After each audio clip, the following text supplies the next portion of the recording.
ai anga e ku whakatuke-tuke. Pai tu whakahoa ani mawina ko whakaape.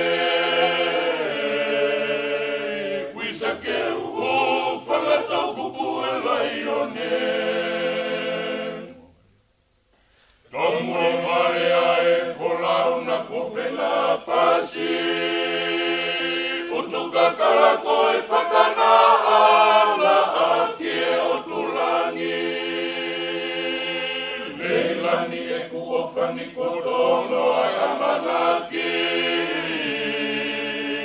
Kukumasi o kulotoni kenge ilo ia mai. Mawa e tangi he tuli mafua, si e te whakakau-kau. Fua maire e kulia hona, ki hoku kahau. Ifo ai pai ani e tua meri e ki au wholau.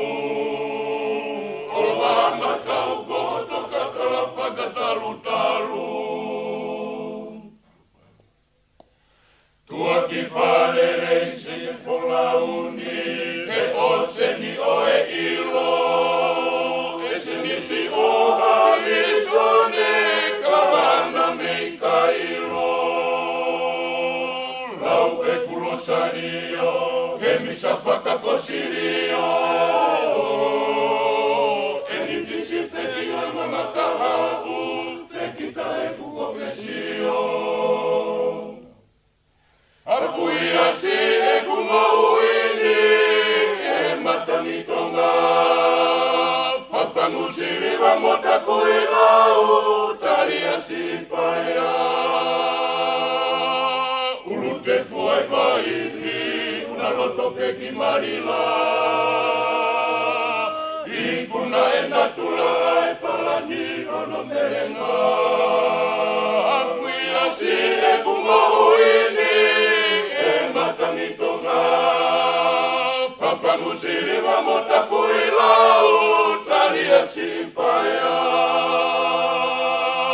Urute fuai maini, una roto peki marila.